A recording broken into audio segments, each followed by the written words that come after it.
Today we are coming into number 5 of the signs of the times that we're looking at in this series.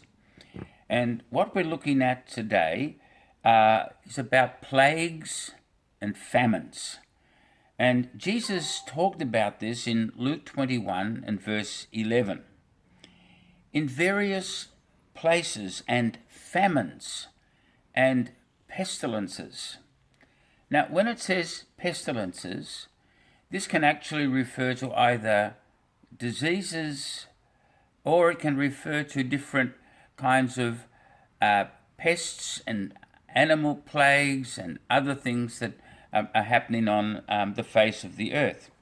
And when we go to the Bible and we see some of the great plagues in history, we can go right back to the times of Joseph, and there was a great famine in the land. So famines and plagues have gone together. There was shortages of food.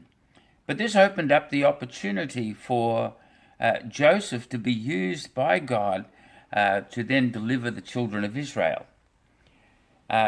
We also read in Exodus chapter 7 to 12, during the time of Moses, at the end of this period when the nation of Israel was in captivity and they were slaves to Egypt. And there were all kinds of pestilences or plagues. There was the blood, there were frogs, there were gnats, flies, livestock, boils, hail, locusts, darkness, and then, of course, the firstborn. But even today, we see that there are pestilences and plagues. In East Africa at the moment, they're having a plague of locusts. And this has been so large and extensive. Crops are being devastated and people are going into famine because of this. And one quote says, the second wave of the voracious insects. You know, there was a horrific wave, but then there's a second wave. 20 times the size of the first is arriving. And they're saying that this is going to bring horrific impacts in Africa. It reminds us of the black horse in the book of Revelation, chapter 6 and verse 5. The black horse is the horse of famine. He opened the third seal. I heard the third living creature say, "Come and see." So I looked, and behold, a black horse, and he who sat on it had a pair of scales in his hand. In Revelation 6:6, I heard a voice in the midst of the four living creatures saying, "A quart of wheat for a denarius, and 3 quarts of barley for a denarius, and do not harm the oil and the wine." So 3 kilograms of wheat or 9 kilograms of barley for a day's salary. Food was so scarce. Everything was so expensive. And then came the pale horse.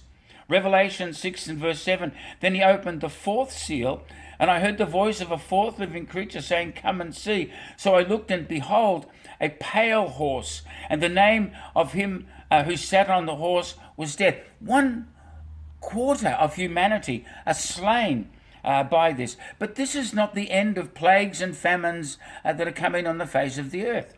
In Revelation 11, 3 to 6, we read that Jesus said, "I will appoint my 2 witnesses, and they're going to minister during that 3.5 years, that final 3.5 years, the great tribulation, and they're going to pour the wrath of God on the kingdom of the Antichrist." And it says, "They have power to turn the waters into blood and to strike the earth with every kind of plague as often as they will." Now, Jesus said in Matthew 24, 7 to 8, these are just the beginning of sorrows.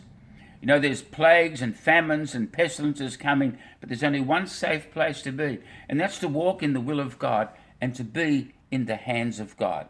So stand in the hands of God and trust in Him. God bless you.